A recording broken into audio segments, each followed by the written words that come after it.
Synthaholics, the Star Trek podcast.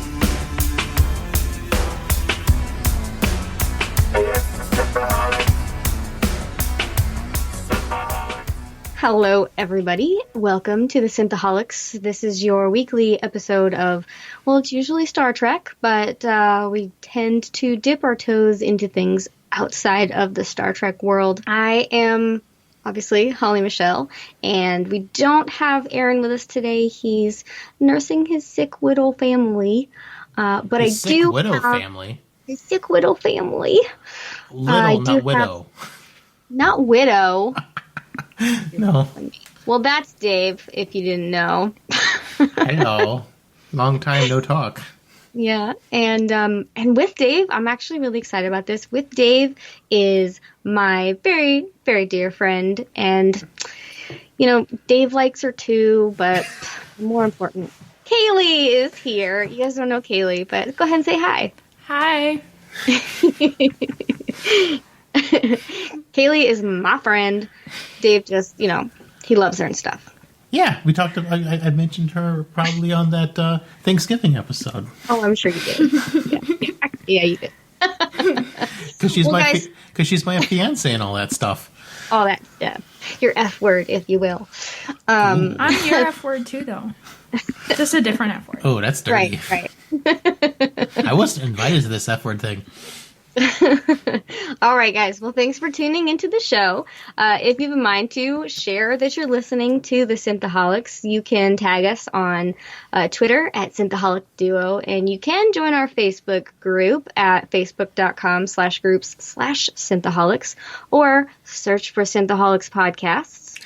We discuss articles, and we have group conversations, Trek news, memes, all that fun stuff. But again, we are not talking Star Trek today. David, what are we talking today? We are wrapping up The Mandalorian. Yes, we are! This is Holly's first time talking about it, Kaylee's first time talking about it, and I missed the second talk about it with Robbie and Aaron. So I want to talk about some of my favorite parts of some of the previous episodes. But first, we should just wrap up with to get everyone caught up to where we are, and then we can just kind of discuss the season and our thoughts on it. Yeah. So we're going to go through the last two that we have. We've got The Reckoning and Redemption. So we're going to go through those as briefly as I can. We all know you wear briefs, Holly. We're good. Very briefs. Alrighty, give me 1 second here, guys. Adjusting them briefs. Yes. Alright, so if you guys have been listening to the Synthaholics in order, a couple of weeks ago we did a couple episodes of The Mandalorian, and then we did a couple more, and so now obviously now we're finishing it up. We have The Reckoning here. So here's where we are. So Mando gets a call from Grief Karga, and he knows something's up because he pitches this plan where together they take out the Imperial piece of shit who wants the child. And then he's going to clear Mando's name with the guild. So Mando knows... We're going to believe everything Carl Weathers says. Right. He knows this shit's a trap. So he goes and gets Cara Dune, the shock trooper, and I think he's called an Ognot, but his name's Queel. The Ugnaught, I have spoken. Ugnaught. One, he gets them for firepower, and the other to watch the child. I will bring the Blargs. The Blargs must come. There's no exceptions. I have spoken. I have spoken. If Blargs do not come, I do not come. Right. And I do love how he was just like, fuck it, whatever. And then IG-11 walks in. Well, yeah. So Queel found the dead IG unit from episode 1, and he rebuilds and reprograms him to be a nurse aide, which I found really funny because he must have assumed that Mando would eventually return needing assistance, and so he made this nurse aide. But Mando agrees to allow the droid to come only because he trusts in Queel. There's just one thing I wonder. I wish they would have, like, established how long the season takes place over.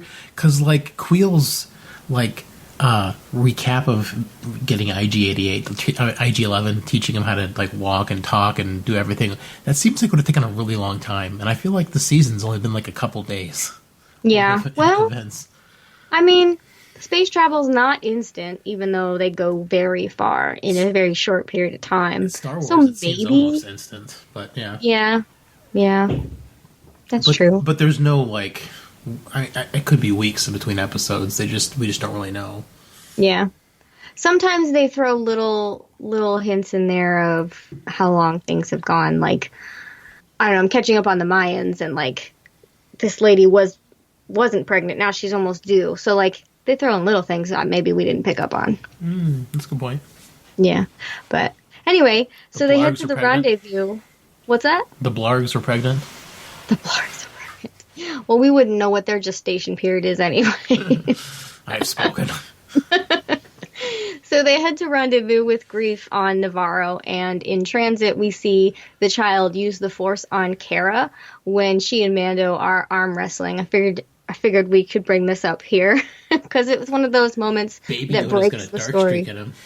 Yeah, well, I loved that he was protecting, and we've seen him protect Mando this entire time, even though Mando didn't realize that's what he was doing. But it was just so cute to see it happen, and then To see her almost kill Cara Dune. Death by Force, baby. right. So they arrive on Navarro and meet up with Grief and his quote-unquote security detail, aka his goons, where they set off to kill the imp. So they build a fire, long day of walking, they build a fire, and they're attacked by these dragon pterodactyl. But first someone says, nothing can go wrong.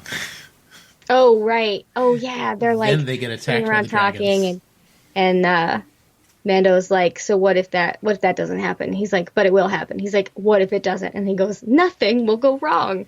And this fucking bird creature comes by and slashes his arm. It's hilarious. Well, that went wrong. The Blargs were taken away. I have spoken. Yeah, 2 of them. So they kind of get them to go away, but one guy's dead. 2 of the Blargs are gone, and Grief's arm is hurt, and the child uses the Force to heal his arm, which makes him reconsider double-crossing Mando. So the next day, He shoots he his admits, goons. yeah, he admits to it by shooting his goons, and then he pitches an actual plan to take out the imp. I'm just like, man, how many times are people going to realize, like, when are they going to realize they can't just continue to lie to Mando? Like, he's not stupid. I don't know. He's got lie detecting goggles in his helmet. Maybe. So the new plan is they're going to cuff Mando and send Queel back to the ship with the child, and they're going to go through town to have a one-on-one with the Imperial POS. Yeah. They built a armored baby carriage so they could hide the baby. Just make it look like the baby's there without him being there. I don't know if that was planned when that was created, or if that was a split decision, like take the child, because he says take the child back, but he doesn't say leave the carrier. And I actually had that thought. I was like, I wonder if they planned this the whole time. So I don't know, but it would have been smart to have multiple if they could have, so the baby was always protected. I don't know. Well, I don't think the carrier moves fast enough to evacuate as fast as they wanted to. Well, that's a very good point. The carrier, I mean, even whenever he was like on the sandcrawler, the carrier was following. It just was going very, very slowly. Mm-hmm. It took like an hour to catch up. This is true. And sandcrawlers don't move that fast. It was a pretty funny portion of that episode. Just comes beeping up. So anyway, they go to have a one-on-one meetup with this guy, and it obviously goes south. Because there's a lot more than 5 stormtroopers in there. It's like, there's going to be 5. It'll be easy. You guys can take out 5 without thinking about it. There's like 20 in there. Well, there were a bunch in the compound. There were 4 inside, and then a 5th one comes in. And then Moff Gideon shows up after he calls him. He's a higher up, one of them bigwigs.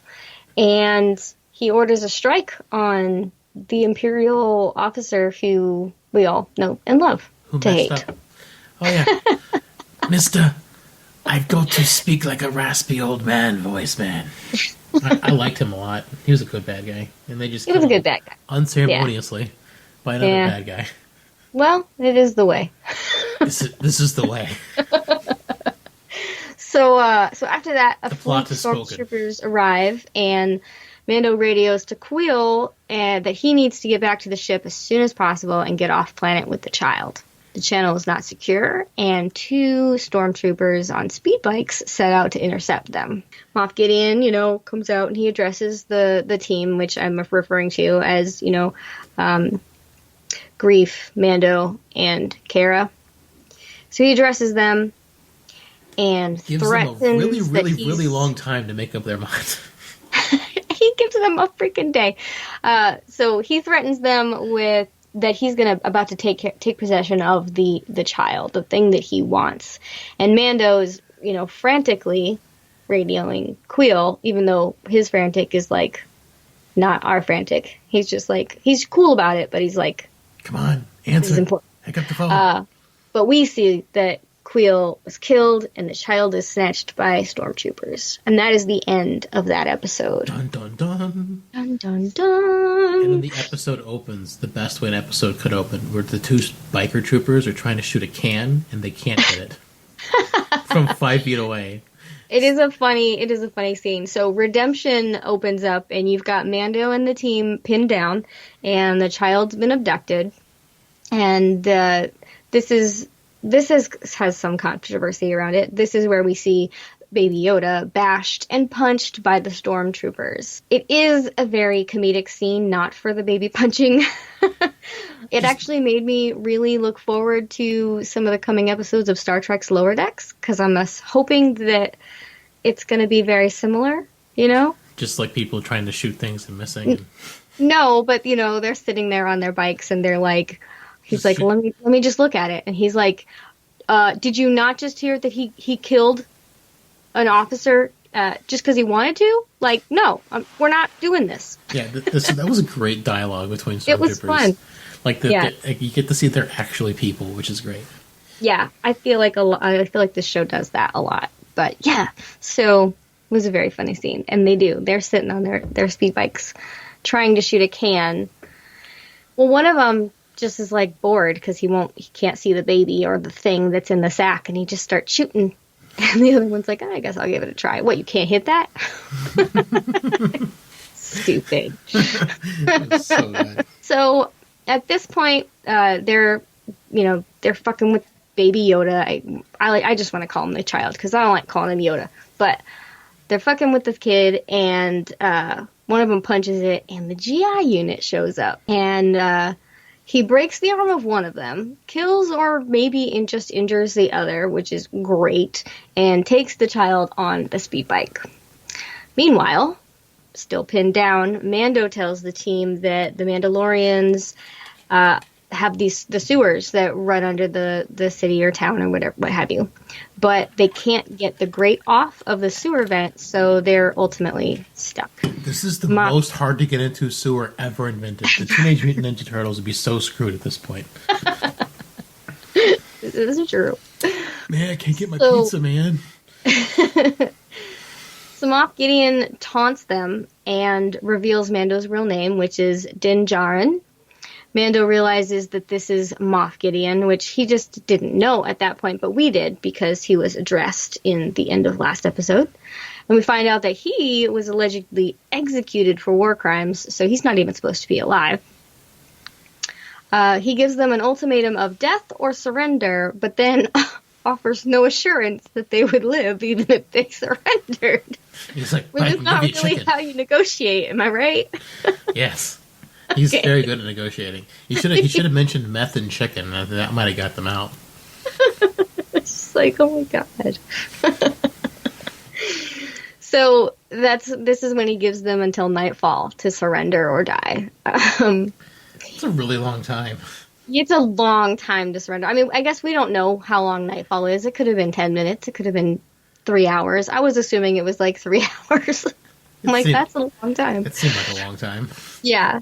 So, and then we get to hear the story about how Mando became a Mandalorian, which we kind of already knew that he was a foundling from episode 1 or 2 when he and the armorer were talking. Well, in episode 1 and episode 3, wherever we get glimpses of that past both times, Yeah. he was getting armor forged for him. Right. Yeah. So we kind of already knew that, but we got to see the entire memory, which was nice, which was cool. Not nice. It was a very terrible memory. I'm so sorry.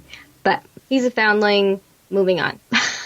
It's such a nice memory, like the one you want to have of being impaled on all the sorts of rebar and you die. That's like your ideal death, as you described to us in the Matrix. Like, yeah, that's really peaceful. I'm like, that doesn't sound peaceful. She went peacefully. She was at peace, is what I mean. I don't mean that was a peaceful way to die. She went in peace. It's fine. Oh, okay, because I was just struck me as really funny that you were just like, yeah, that's a peaceful way to go. Just like being a Swiss cheese rebar person. No, you're silly. No. So yeah, the IG unit informs them over the comms that Quill's been killed. And then he blasts through town with a child on his back to reunite it with Mando and the team, which is obviously the safest place for him, right?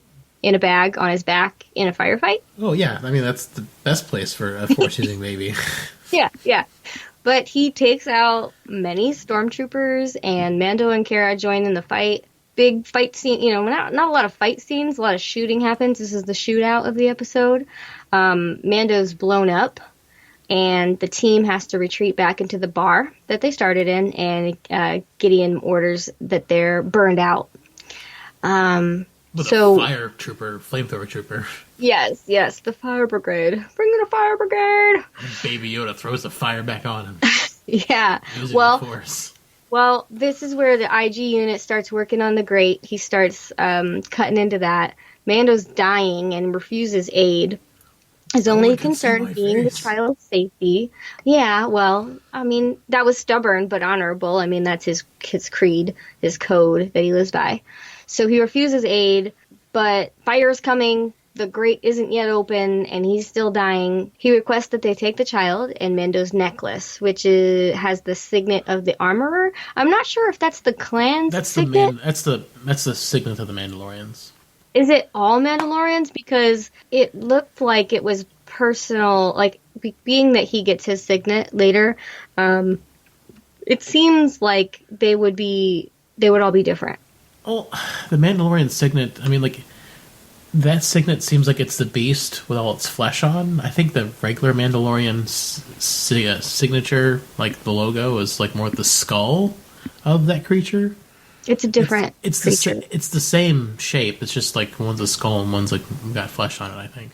Well, so the signet that it is, it's I can't remember what beast it is, but it's got tusks going down, 2 tusks going down. Yeah.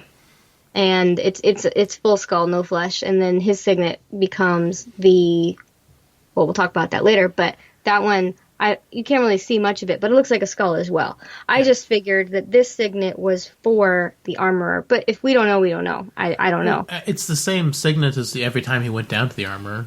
Yes, but it's always her thing. But maybe it is all, but it's not on him anywhere. Yeah, he refused the signet. Well, yeah, but they're all different. You know what I'm saying? So I'm just not sure if it was I think there's a personal one, and I think there's the Mandalorian one.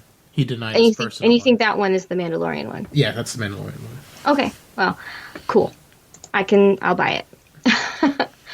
But he sends them with it into the sewers and tells them to find the Mandalorians while he stays behind. And obviously there's debate about it, but the stormtrooper shows up with the flamethrower, and baby Yoda, the child, uses the Force to not only hold the fire back, but then he returns to sender, which was pretty cool. Yes. And like, with a flick of the wrist.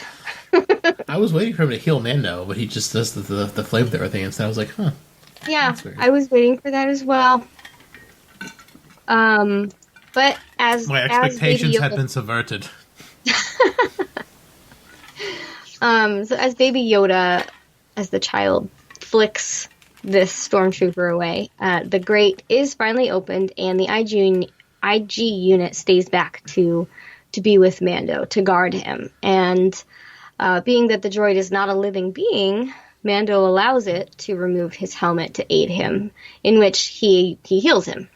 So, but he makes a funny joke here. I can't remember. He talks about his core processor or something, and Mando's like, "Do you mean my brain?" And it's like, "Yeah, I was attempting to make a joke make you laugh or to be humorous or something." It was really funny when Kaylee and I watched this. She was so underwhelmed when she saw The Mandalorian. Underwhelmed? Yeah, I don't know. Like Iron Man, he's, much better looking. And I don't know, like he looks like a really good, like, superhero. And The Mandalorian was just very... Kaylee hasn't seen Game of Thrones, and I know Pedro Pascal. I was going to say, do you know what he looks like in real life without all that blood on him? No. I don't even recognize very actors charming. show to show. Oh. He's a bisexual pretty boy in Game of Thrones. He goes either way. He's very handsome. He's in other things too. He's in Narcos? I never watched Narcos. I only seen a little bit of it. I haven't watched. I don't think I ever got to his character. He wasn't in the first episode, I don't think. I hated his character in Kingsman: The Golden Circle, Kaylee. But you seen that, right? Yeah. Who is he? Yeah, he's Whiskey. Who's Whiskey? Whiskey is the one that the one that goes bad. Oh. With the whip. Yeah. Yeah. So I hated his character. No, that's Channing Tatum. No, Channing was Tequila. Don't question my Kingman knowledge, please, because it's not that great. Oh, yeah. Yeah, he's Whiskey. I didn't care for him. He was kind of an ass. But he is a very handsome guy. But yeah, he... To who? To who, she said. Apparently to Holly. Show her a picture of him from Game of Thrones. He's handsome. He is. And his voice is amazing. And that changes things. He looked like a hobo who came off the streets when he took off his helmet in the Baby Yoda show. The Baby Yoda show. So, you're gonna laugh. Well, so, the other day I was asking David... No, I don't.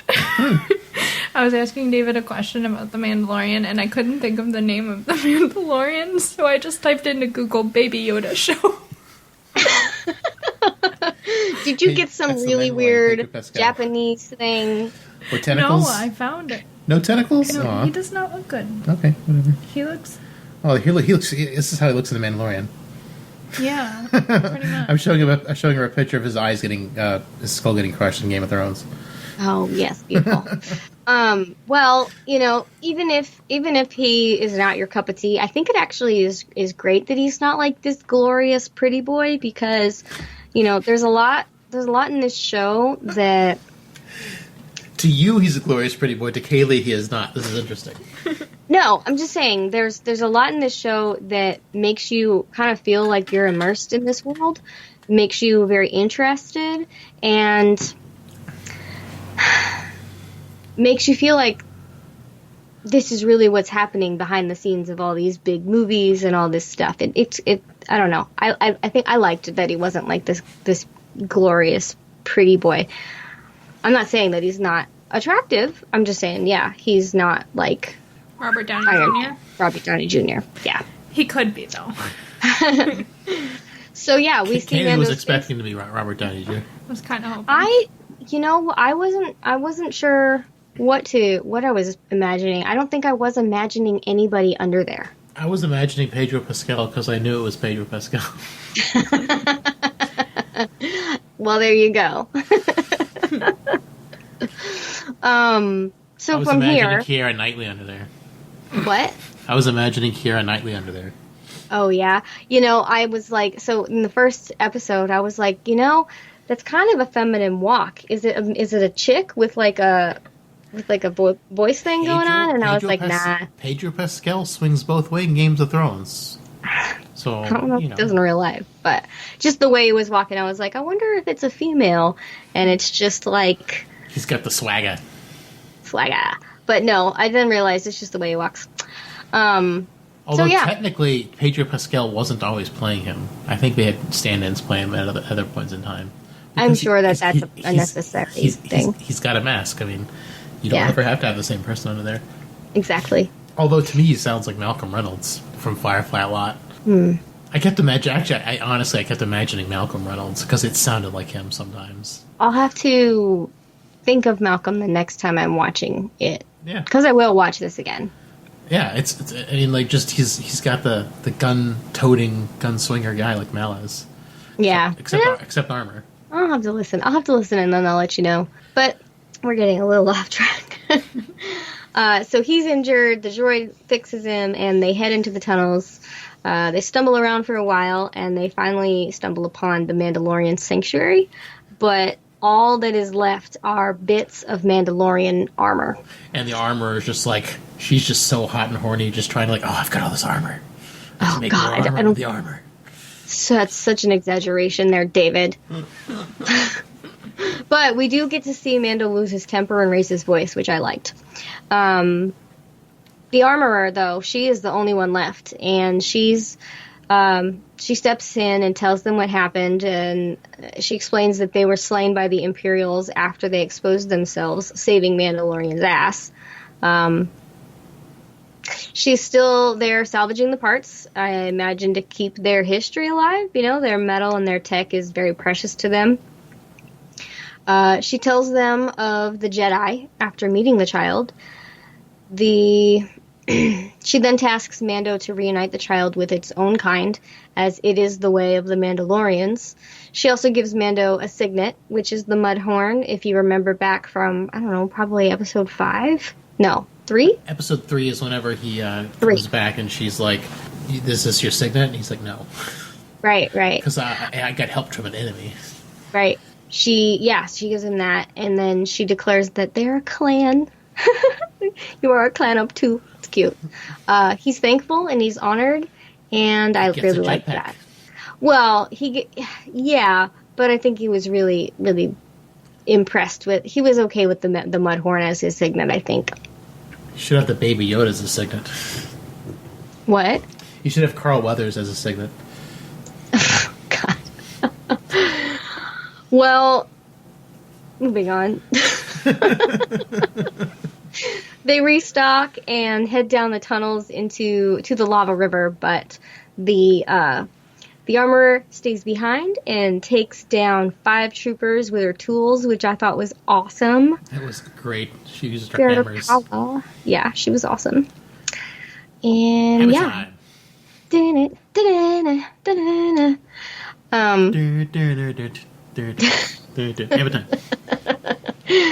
The team gets to the river, and as they're near the end of the river, they realize that a platoon of stormtroopers is flanking the tunnel exit, and so the IG unit elects himself to self-destruct to save their lives, which was another kind of funny moment and callback to episode 1. Yeah. But it was fitting because his main function is to protect the child, and this was going to be their best option. And Mando... What's that? It was their best chance to protect the child. Yes. And Mando is surprisingly saddened by this and tries to stop him, but there's just not another option. So Mando's it walks. in love. Aww, dear friends. He's got a robot boner. A roboner? Boner.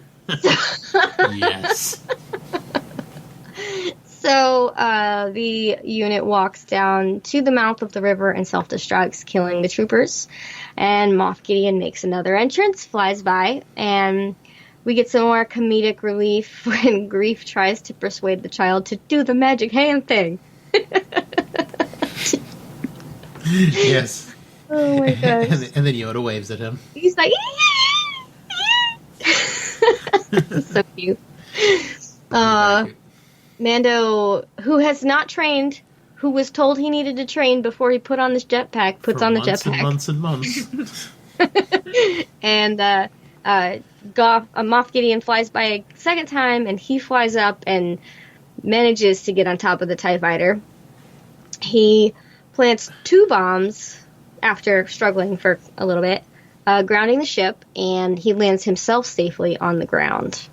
And it's like kind of anticlimactic. Kara decides to stay on Navarro, probably working for Grief, who tries to get Mando to stay and rejoin the guild, but ultimately Mando just takes the child in his arms and they fly back to the ship, bury and say goodbye to Quill, and the little baby Yoda chews on the necklace. The 2 of them have a cute exchange about the necklace, and then they fly off. But that's not the end of things. Still not very, climatic, whatever. Very exciting, dramatic. Moff Gideon cuts himself out of the ship and stands atop it triumphantly. Well, and that's the end. What's important is that he's cutting himself out with the Darksaber. The Darksaber is the first lightsaber made by the first Mandalorian Jedi. And the Darksaber has been stolen back and forth between lots of different factions since its creation. And somehow so the Moff fact that Gideon... he had it was the important thing. Yes, the Darksaber itself being shown here is the cliffhanger. For those who are familiar with the Darksaber. Cool. It's comes up a lot in Star Wars Rebels, and I think in the Clone Wars it comes up too. And in both of those shows, Mandalorians go around without their helmets all the time. So I'm not sure why the post-Return of the Jedi Mandalorians aren't allowed to take them off. I don't know. I had all intentions of starting from the very beginning before I watched The Mandalorian, but because I knew Robbie wasn't going to make it this week, I was like, yeah, I'll just watch it now and jump on the show with you guys. And then it's a good thing I did, because then, Aaron had to take care of some stuff, so I'm sad that I don't know that little secret little.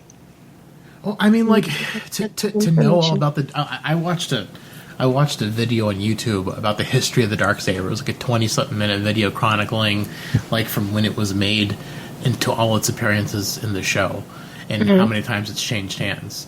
And I think there's like a 15 or 20 year gap between the last time someone had it and now. So I mean, there's still a lot of history to be known about that particular sword. So I mean, like, there's no way you could have like binged like 6 or 7 seasons of everything of Clone Wars plus Yeah. however many seasons of Star Wars Rebels there are, and I'm sure it only comes up every now and then. It's not like a central focus; it just pops up here and there. Yeah. Well, I would not have been able to do that in a week, no, but I would have been able to do that and gone blissfully along with my life. Yeah. I mean, like that YouTube video. I'll have to look for it again. I'll send it to you. That'll chronicle the history of the Darksaber and why it's important. I might actually prefer to still start from the beginning and try to find that little bits of information myself. Oh yeah, I mean, Yeah. that's just a lot of stuff to go through. That's a lot of seasons. It is a lot. of I TV want to do watch. it though. Like I love Star Trek, and I think I started watching Clone Wars probably back in 2013, Clone and I Wars? didn't get very far. It's really hit and miss for me. Like, I'm not a fan of the animation style in Clone Wars. I don't like how all the men are super angular. I like the animation style in Rebels a lot better, where things were a little bit less awkward looking. Also, Clone Wars has some really weird, like, chronological issues. Like, some episodes take place like way before other episodes, even though they take place in like later seasons. It's like sort of hard. It's sort of hard to follow. Unless you have got like a timeline in front of you, because I was watching episode. I watched it up to like the 3rd or 4th season, and then episodes started making no sense at all. I had to look it up, and like apparently these episodes took place like toward the beginning of the series. I was like, what? Why are they so late? With like no reference as to why. So like there's a guide online so you can watch them in the chronological order, I'm sure. Oh yeah, I would need that. I am so bad with time that I need visuals. And so if I'm going to watch a show to get information, I definitely would want it in order. Yeah, you probably should look up one of those guides. But as far as this show, I mean, like, since this is your first time talking about it with us, Holly, what were your overall impressions of The Mandalorian? Ooh, let me scroll to my... I wrote a little thing. I didn't write a lot because I didn't want to just, like, geek all over you guys. Because I do really like it. But I love Pedro Pascal's voice. I was just like... That voice was amazing, and I don't know. So this character, for me, is just really likable. He's written to be a badass, yes, but he's got ethics and a moral code, which is both likable and admirable. He's also written to come off as calm, cool, and collected, and maybe not super collected. I feel like he does seem to inwardly doubt his place in the world, even though he's made quite a name for himself. But either way, I loved to see that. Most of the time when you see someone portrayed as confident, it comes off cocky, and I didn't feel the Mandalorian did that. He just comes off as level-headed, even though he's quite passionate about his distrust for droids. It's just wonderful to me. I just absolutely loved him. Whether he was written and directed to play it as such, I don't know. I don't know if it was Pedro's creative decision or he had input. I don't know, but it works. I love the Western feel of the show. You guys know I loved Firefly. I still do. Which Firefly's marketed as a space so much Western. like Firefly. It's great. I love it. And yeah, this just feels like a space Western to me. You've got outlaws, shootouts, pursuits, backstabbing, not really misfits, but unlikely friends coming together. The music, like, am I wrong here? The show's great. The show is so well done. Yeah. I gave a chuckle when I was watching the very first episode. I wasn't even very far in, and I said to myself, okay, now I see why Fox is flirting with a Firefly reboot.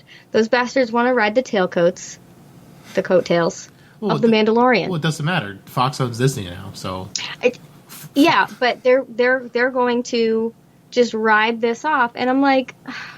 They said that they would consider a reboot if it can be reinvented for today, and I just don't understand that. The show is great the way it was. Firefly is great the way it was.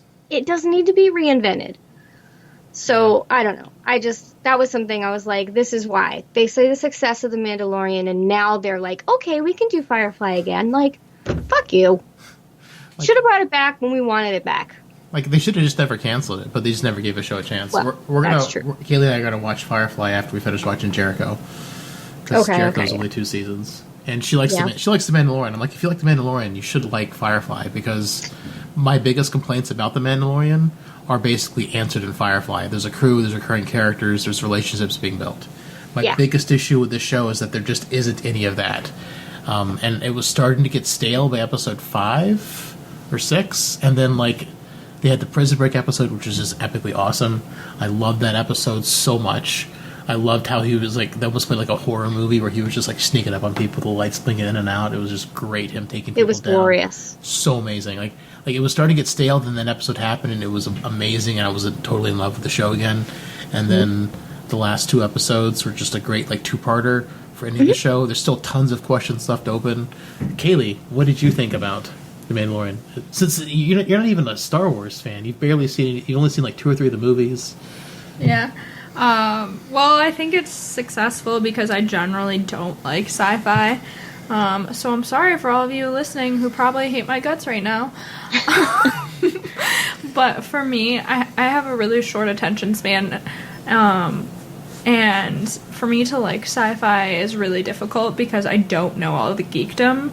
So people who can pay attention to things because they know like background knowledge from other things, it makes no sense to me, or I won't get the jokes. So for me to like actually like a show is pretty miraculous.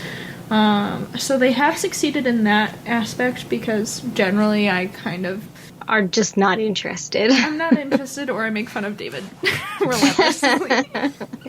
Pretty much while he watches Star Trek or Star Wars or anything else. Baby Yoda was the hook. Baby Yoda was the hook. And I think that's the part about Firefly that he doesn't understand is Baby Yoda is the important aspect. This is true. I really like the baby. I really enjoy that they're using, like, either a similar race. I don't really think it's a clone of Yoda. But I enjoy that they're continuing with the race of the Yoda, I guess. Is what We we're don't know. calling We it. don't know what the Yeah. race of Yoda is called, which is why everyone calls it Baby Yoda. Yeah. The race of Yoda. Yeah. So I'm happy to see that continued. And the Mandalorian's okay to me. He's not my favorite character. I like the girl, the stormtrooper. Oh, Carrie doing the shock trooper. Shock Yes, trooper. shock trooper. Well, good enough. Yeah. Good enough for my standards of knowing things. And I don't know. I think she's really. I like to see confident women portrayed in media, and I like to see strong, powerful women who who know who they are, who have an agenda, who can stand on their own 2 feet. So I do think that Star Wars has also done that well in The Mandalorian specifically. Because I am one of those people who kind of looks for like a strong female character, and I don't care if they're a lead. But like in Marvel, for example, Captain Marvel, like they try to make her a powerful character, and then at the end, everyone has to save her butt, basically, which wasn't my favorite. So I do like that Star Wars has done that with a female character. And it's fine that she's not a lead. I'm not at all that type of person. But it's just nice to see someone actually portray a female as a strong, powerful character who knows what she wants. Oh, speaking of strong female characters, I'm super disappointed Ming-Na Wen was only in one episode. And may or may not be dead. Because I love Ming-Na Wen. Because she's always a super strong, badass girl in Agents of S.H.I.E.L.D. She was strong in that show. I'm not really sure she's dead. I hope she's not. I mean, I hope she's not, because I don't know why they bother casting Ming-Na Wen just to kill her off in a single 30-minute episode. I don't think they would have bothered to show someone's feet next to her if she was dead. Yeah, because that's never revisited again. So I think she'll come back. People think that's Boba Fett because someone analyzed the sound that played, and it's the same sound that plays whenever you see him in Cloud City, whenever he comes in to the dinner room where Vader's waiting for Han Solo at dinner time. So like people think like that little like noise and music cue is the same. So people think that's Boba Fett, and if Ming-Na Wen and Boba Fett join up, that'd be awesome. I really hope that she has a bigger part in season 2 because I love her as an actress. And Kaylee and I were watching 2.5 Men. I was like, oh, it's Ming-Na Wen. She's like, who? And I'm like, oh, she's an Agents of S.H.I.E.L.D. She's gonna be in the Mandalorian. I can't wait to see what she's gonna do. And then she got shot after 20 minutes of seeing her. And I was like, oh. She was awesome, though, that sniper rifle. Yeah, she was really great. She was an awesome part of that episode. And I also liked the Prison Break episode. That was one of my favorites. I liked the characters. I liked the aspect of, like, a team coming together. That's what Firefly's like, which is... Well, because they don't all necessarily like each other. They don't all necessarily like each other, but they have to work together, which is kind of that fun dynamic, like in the Prison Break episode. I really loved there was a Twi'lek and her brother, like Star Wars has so many alien races. Make them main characters. Like, I hope she comes back in season 2. Like, I hope she can be a recurring character. Because she was a shit. Yeah, I didn't like her. I wouldn't want to see her as a main character. I don't know. I just want to see more aliens. Like, because like Star Wars has so many awesome alien races, and then they're just like always side characters or just background characters. I'm like, make them awesome. Kaylee thought she was like Harley Quinn. Yeah, I did. Yeah, I mean, she's similar. Yeah, actually, my favorite part of that episode was when the Mandalorian smashed up the guy's, like, hangar. That was pretty good. He blew it up.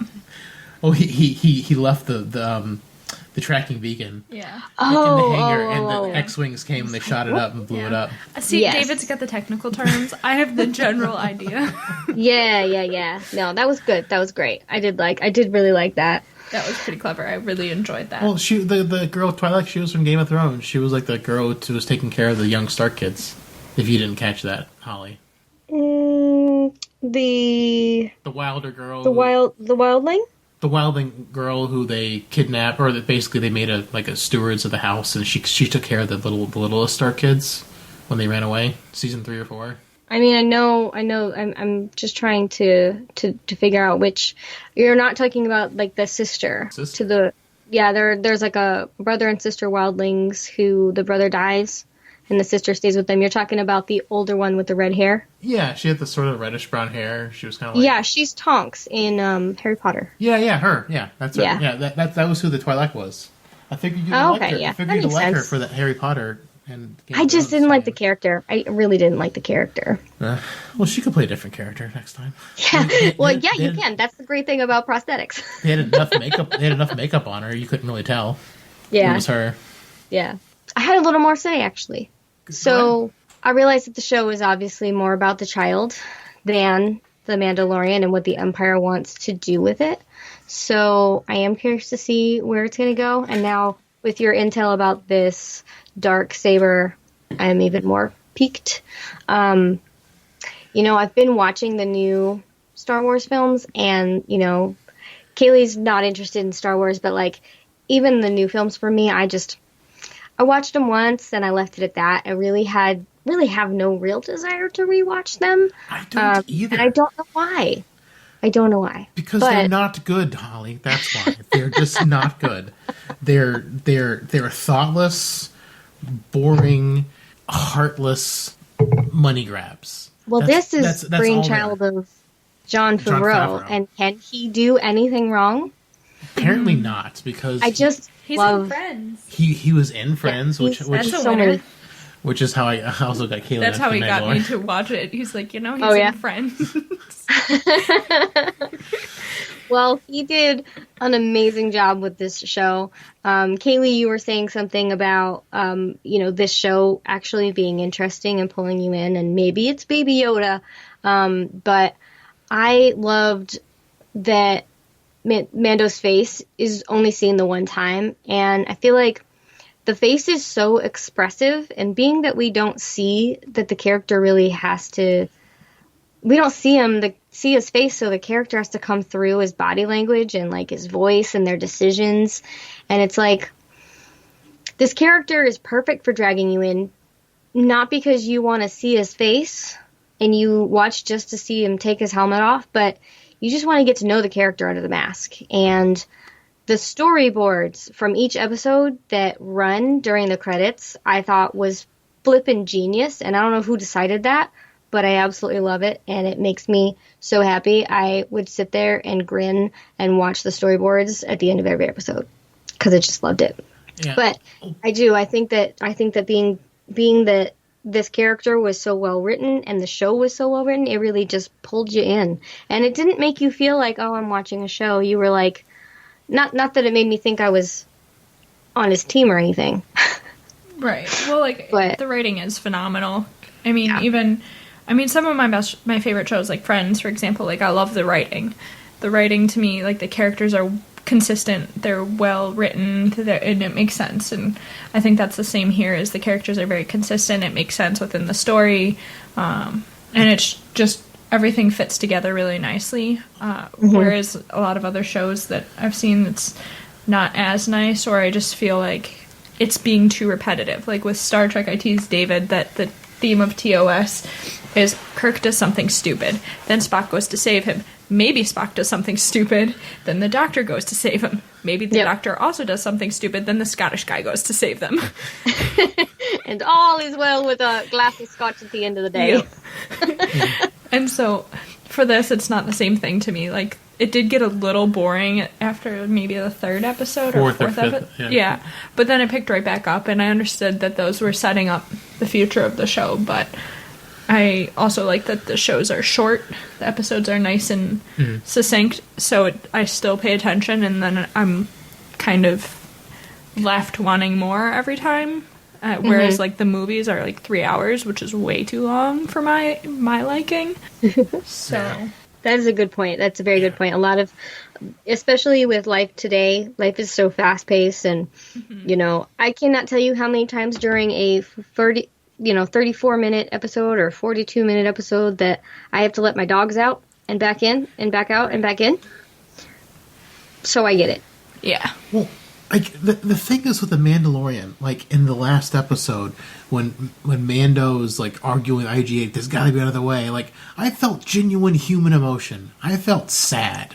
Yeah. And see, and the problem is, like with Star Trek Discovery and with the Star Wars movies, The only feeling I feel is annoyance, and that's not me emoting with the characters. That's me like just seeing them destroying the show. Like we see Michael Burnham crying all the time, but I never feel bad for her. I'm never emoting with her because they're never giving us a reason to care. Because she's carrying too hard for.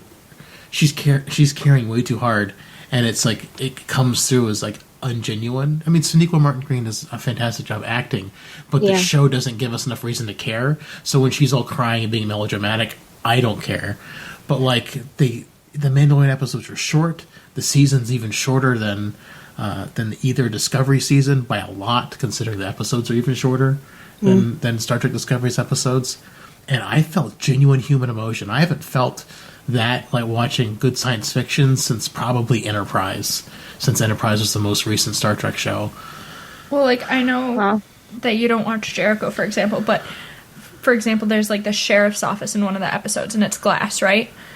And so they're trying to break into it, and there's, like, this keypad that only so many people have access to, and they're like, there's no other way to break into it than to ask this one person. And David's like, it's glass, seriously? There's no other way. And I think that's part of the writing in The Mandalorian. Like, literally there was no other way for them to get through unless the robot did change its programming. So I think part of it was not only characterization, but just really smart writing. Like, there wasn't a way that was clearly obvious to the viewers other than the robot getting also destroyed. They were stuck on a moving platform. They couldn't stop it, and they were going to get ambushed. It was the only way. It was great. Going along with exactly what you're saying about writing, you know, Mando has a very, like I said, he's very level-headed, and he's got a very, very plain way of speaking. So maybe also because he's written to be very, you know, he doesn't speak, you know, with a lot of inflections. He's very just like to the point. Maybe because of that, when we do have these scenes that are heartfelt and sincere, and you can hear his voice go a little, you know, sad, then it really hits. Yeah, and it's just it's night and day, and I don't know, like it's all in the writing. Like Star Trek Discovery, that's what Aaron and you sometimes, Holly, when we are like down on Star Trek Discovery, like the acting's there, the actors are good, the special effects are there.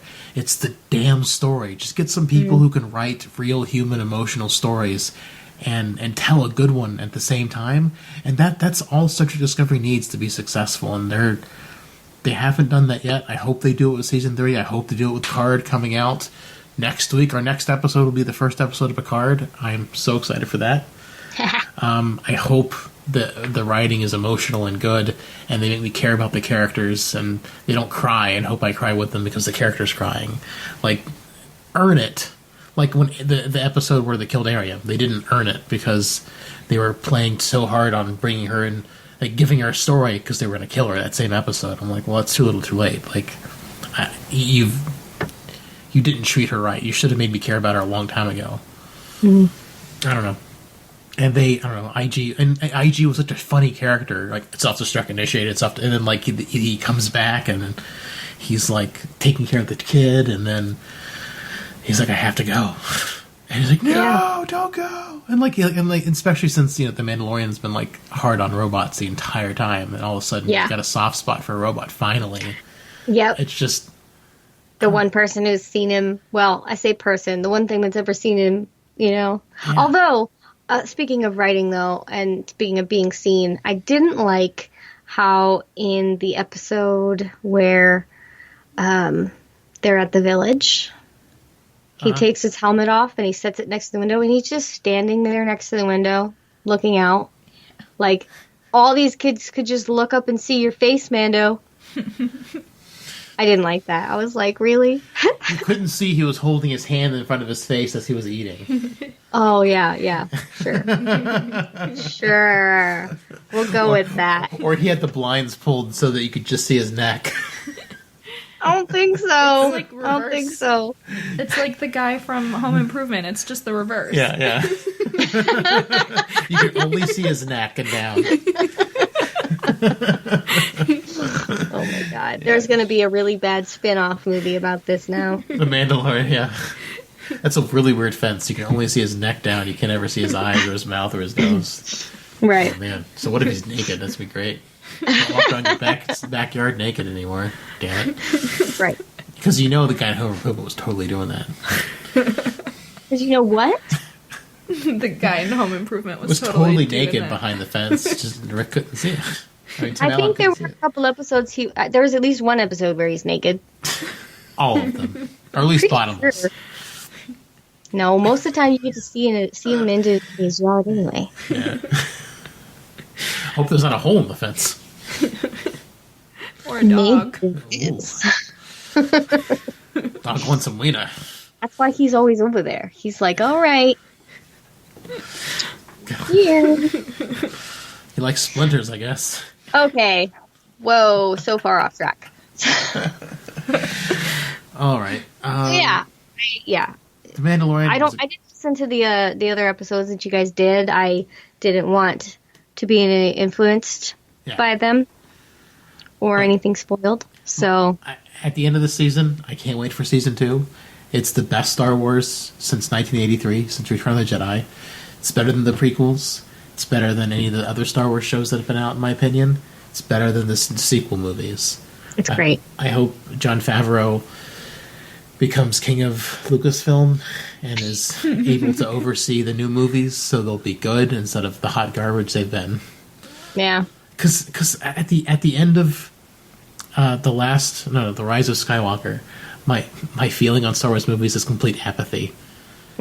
Because the movies did nothing to advance the plot of Star Wars. As terrible as the prequels were, they told a story.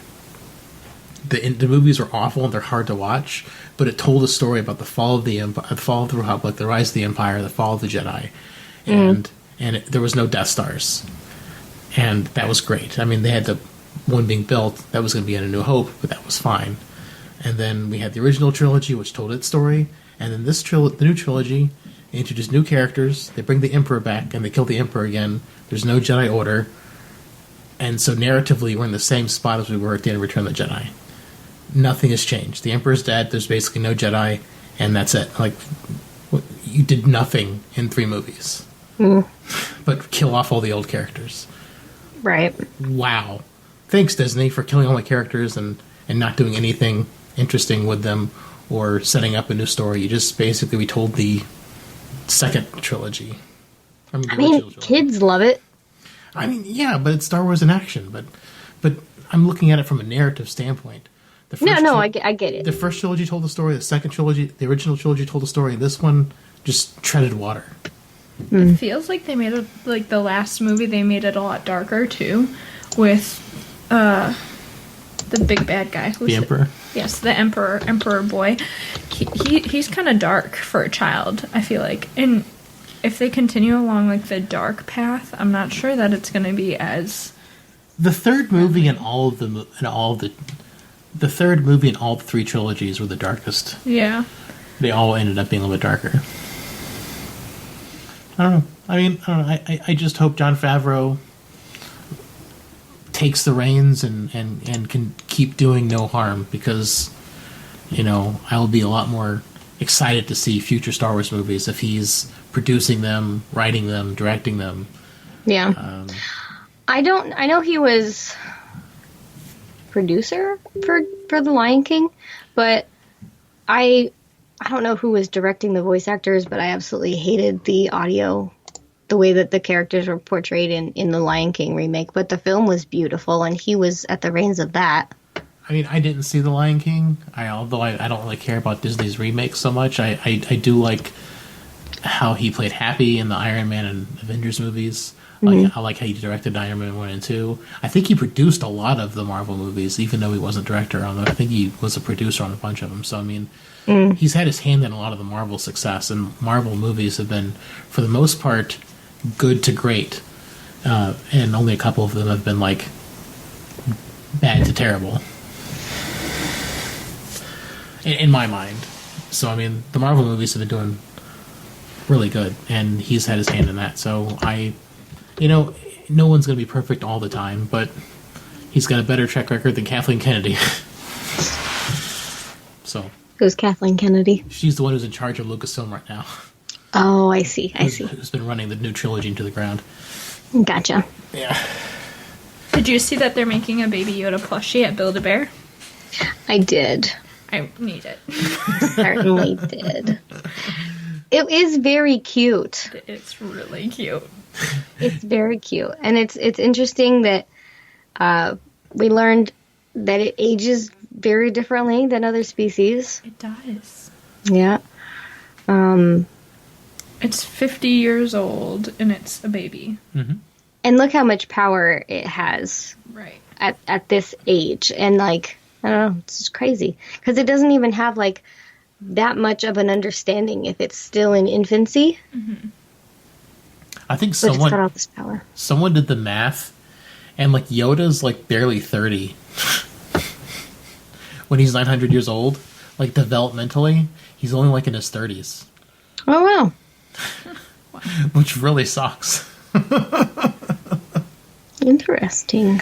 Well, because I think I can't remember the exact math, but I think they are assuming Baby Yoda's 18 months old or 2 years old or something at this point. So just the math on 50 years divided by 900 years is how old he is, times whatever how old you think Baby Yoda is, and you get like late 20s, mid 30s or something like that. It's pretty funny. When you That guys is interesting. were talking about in the episode how the robot brings the baby to the fight and how you're like, well, that's the best place for him. But like in my mind, the robot like knew that the baby had powers, and so in my mind, it was the smartest decision because where better to put a magic thing with lots of power This is true. fight. And it's programmed as a nurse bot, but it also technically was nursing Mando, so the best place for the baby to be protecting Mando, because that is what the baby has been doing, would be with Mando. And I'm sure the robot figured out things were pretty bad, and so Mando was going to need a little help and assistance, and that would definitely be the best place for the baby. And then when it decided to deliver karma personally back to Flame Guy, Return to sender. Flame guy. yeah, The Human Torch from Fantastic Four. Flame on. yeah, he was incinerated pretty quickly, but in like the episodes before had shown how quickly the baby's power runs out from it being just a baby. And so I think that's probably why the baby decided that the fire might have been a more immediate risk, and then instead of healing Mando, because the IG robot could have healed him, or he could have technically, if he wanted to break his code, accepted help, or maybe even gotten to his female armorer to help. So I think the baby just took the more immediate risk. Give me CPR, Lady threw some Armor. karma back Mm. at Flame Boy. Maybe. Yeah. But I kind of love when Baby Yoda uses the Force. It makes me very happy inside. Yeah. Yeah, that's pretty awesome. So, like, the moral of the story is Jon Favreau's doing awesome. We all want Mandalorian Season 2, and it's not coming till fall of 2020. I guess it's fall of this year, 2020. So, we've got, like, 9 to 7 10... or 8 months. 9 to 10 months, probably. Because, of course, it'll probably get pushed back. All the good things are getting pushed back. Final Fantasy VII's getting pushed back this year. But that's for PS5, Yeah, probably. I know. And Cyberpunk's getting pushed back. All these good things are getting pushed back. So I wouldn't be surprised if they pushed back this. Also, Disney Plus canceled the Hawkeye TV show, which I'm not really surprised. Oh, did they? Because Jeremy Reiner's been getting in trouble in the news in his personal life. So I bet they're regretting killing Black Widow versus Hawkeye. They should have killed Hawkeye. Well, they're doing Black Widow's origin movie. Who cares? They killed her. I mean, I You wanted don't to... care about people who are dead, David? What's wrong with you? No. They mean nothing to me anymore. No, it's just like, I mean, they should have had her introduction, her solo movie, like, when she was still alive, like, back when it mattered. Now it doesn't seem like it matters. Unless they're bringing her back. And if that's the case, that's fine. That'll be great. But, I mean, she's a comic book character. They always bring him back. So let's bring her back.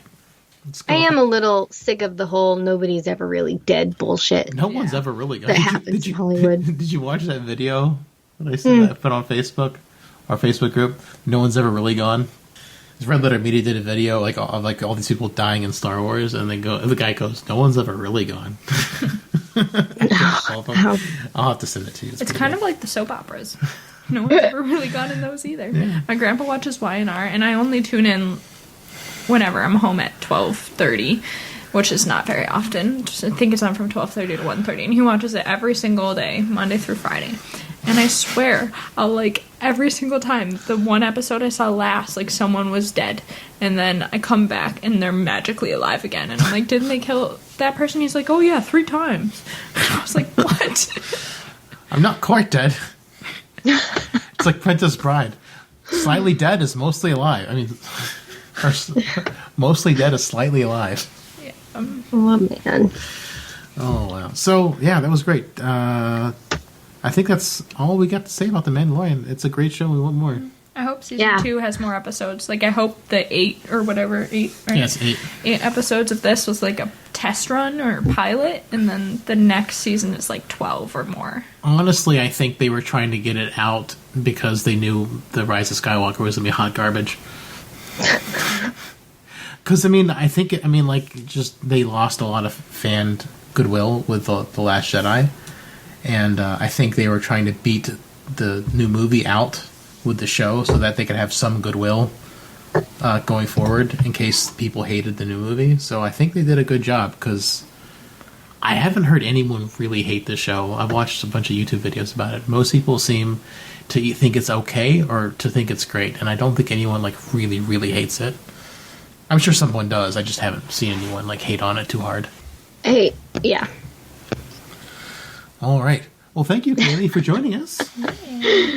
I feel like we kind of breezed through this because I have a tendency to skip things, but sorry. Oh, no, yeah, we're good. Did you have anything else to say about it? I really loved that the intro was very short. If you aren't counting the recap, the intro is 10 seconds long. Yeah, it's just the different helmets lining up. Yeah. It's I loved that. The intro can always be a good time to go get another cup of coffee or, go for a walk, depending on the intro. So it's nice that it's only 10 seconds. 10 seconds long. That's pretty good. No, I absolutely loved it. What? Well, Kaylee gave us some of her hopes and dreams for next season. Do you have any hopes and dreams for next season? No, not really. I don't know. I really hope people stop trying to double cross him. I got a question to ask you, Holly.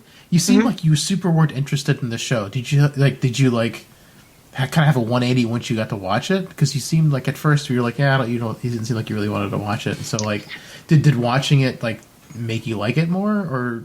So the reason I just didn't want to watch it initially with everyone else was because, first of all, Michael doesn't like watching it. So being that he just got back from deployment and we want to spend as much time together, it wasn't on my priority list as something to sit down and watch because time to watch stuff is time to do things together. Yeah. That was one. And then as soon as Baby Yoda was in the picture, it was Baby Yoda fever. And I was just I am not jumping on this bandwagon. Y'all can go to your corner. I'm going to stay in mine. And so it was just resistance is futile, Holly. I resisted, and honestly, I didn't feel like I was missing anything because I didn't like the other films that have been coming out recently. So, I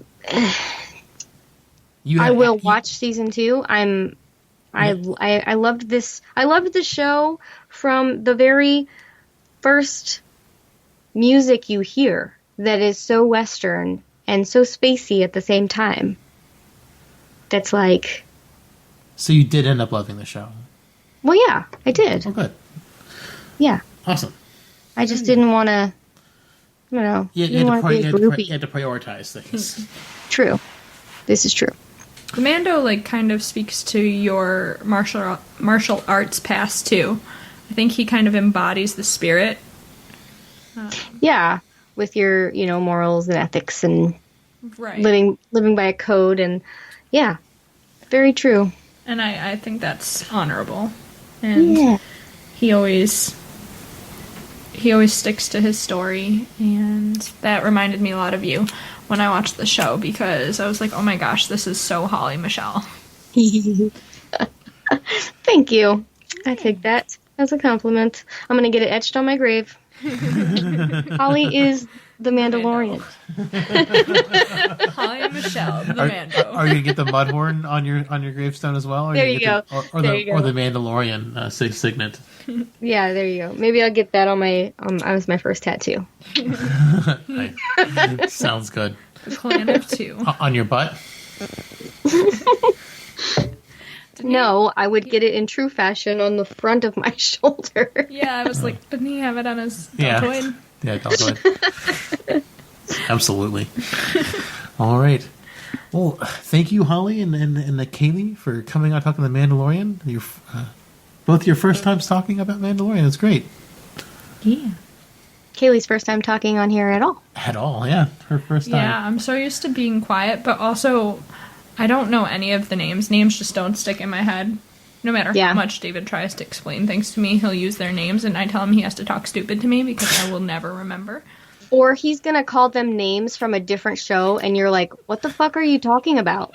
Oh, I just called them their real name, like Carl Weathers. So, Right. I out-tricked David the other day, Oh. which he probably hasn't told you about. Nope.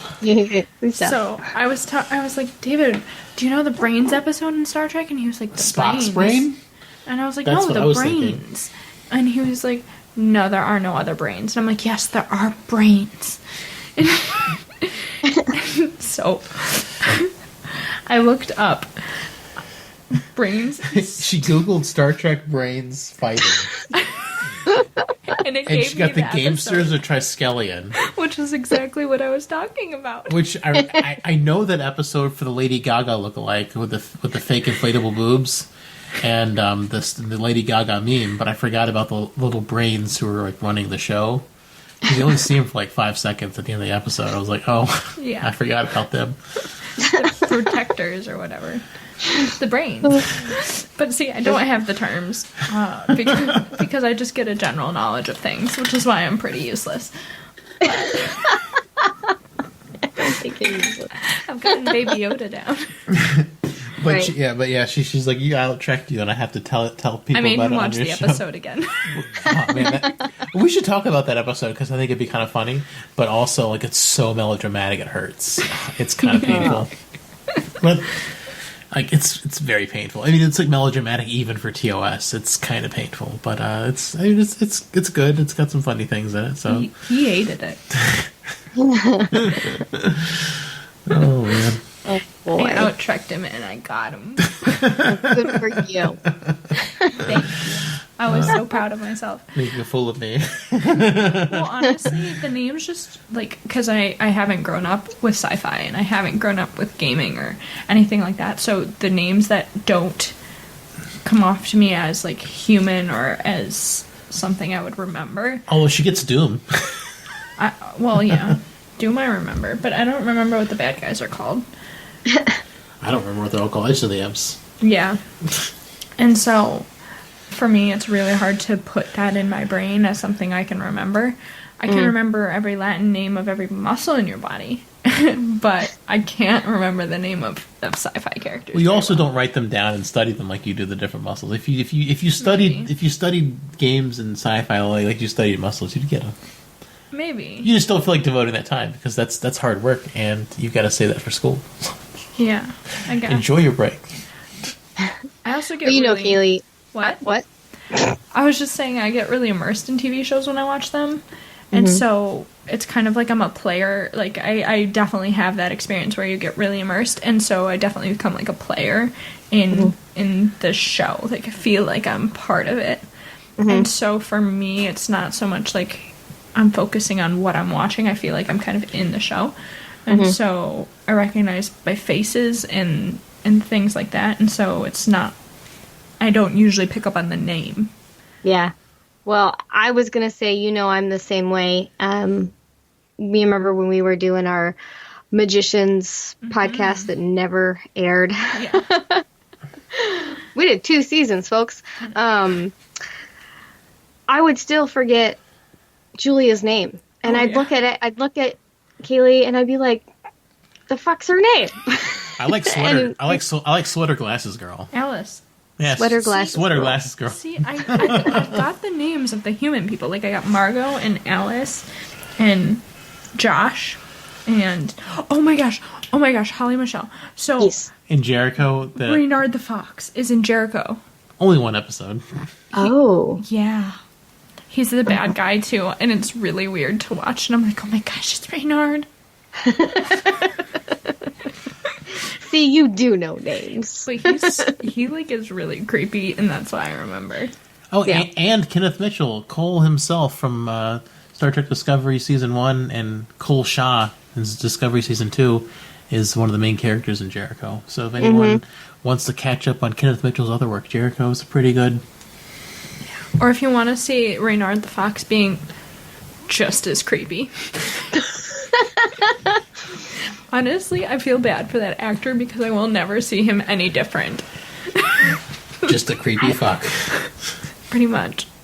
I don't know what else he's in, but we may have to look into this. I've seen him in, I think, 2 things now. And I've, like, immediately screamed to David. I'm like, it's Reynard. It's Reynard. PTSD moment! Oh no. It really is true. It's sad. He is an actor I will not forget.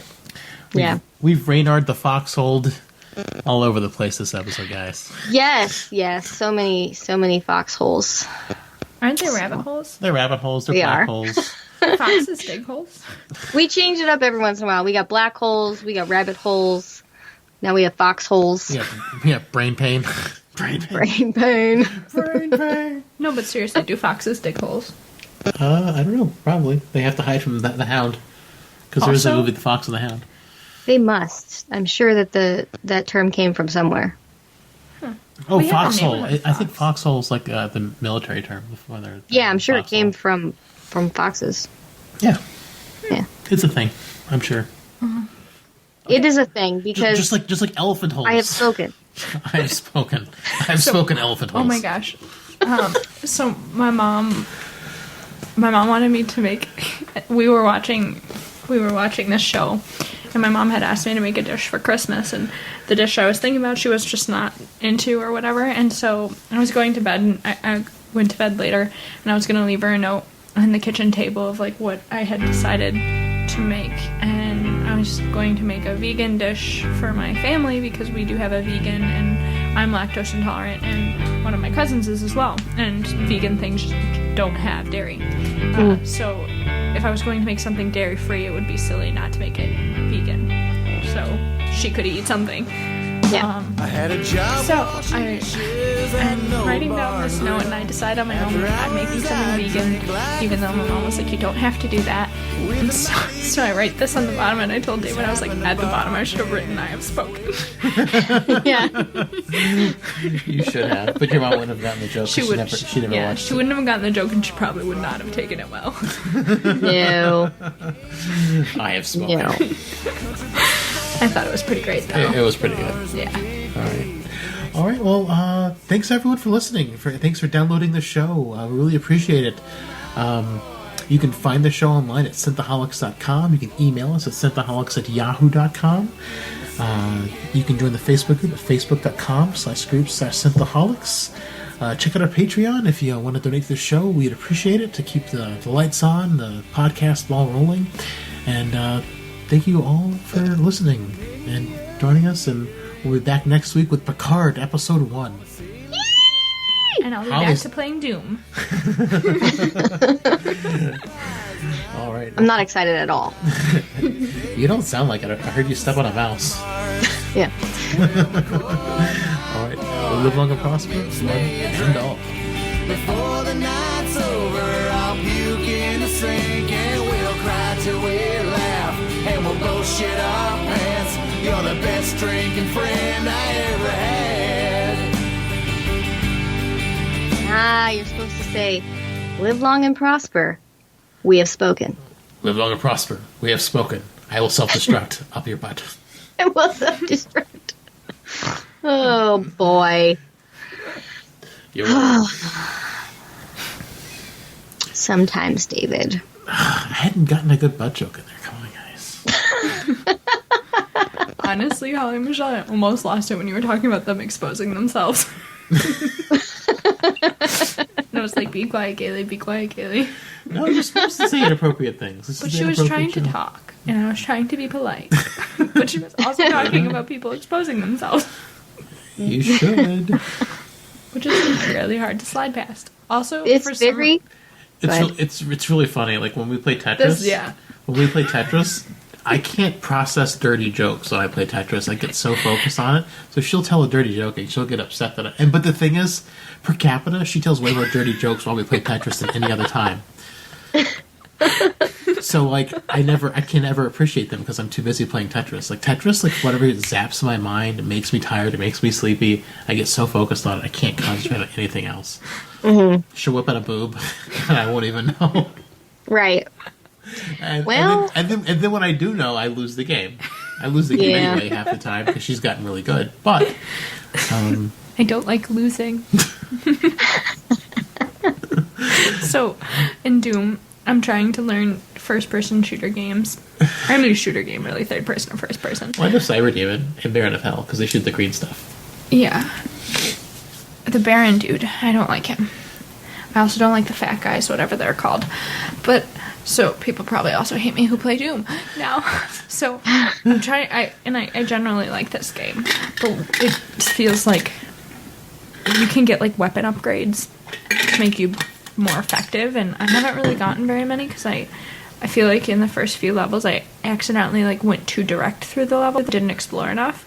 And so, like, now I feel underpowered for, like, where I am. So I was, like, banging my head against a wall, trying to play Doom, and I was just not succeeding, and I kept dying over and over and over again. And I was like, David, help. And so he took the controller, and he beats it without dying once. And she had just died, like, 30 times. So I felt very awful. And so I was like, we need to play Tetris so I can beat you and feel better about myself. So then we played Tetris, and I beat him a bunch of times. Good for you. It's just like with Doom. Doom's just a game you just have to keep moving. Like, you just can't stop, because if you stop, you get shot. So you just run in circles until you kill everything. But I can't orient myself. I have trouble, like, unless I stop to orient myself, and then I die. Via getting stopped upon by a Baron of Hell. Which is not a pleasant experience. Yeah, no, that doesn't sound good. No, it's not, and it generally leads to a lot of cursing. Yeah. She also she curses way more when she plays Doom, and then she tells a lot more sex jokes whenever we play Tetris. I don't understand what the connections is with Tetris and sex jokes. I just think it makes my brain sharper. Well, like, Tetris is a puzzle, and things go into other things. Exactly. See? And David just runs into them. He was saying something. He walked into a joke the other day. He was, like, saying I was never good at things the first time or whatever like that. And I was like, well, I'm glad I'm not that girl. And he didn't get it at all. I had to make her repeat it in between matches. Oy, oy, oy.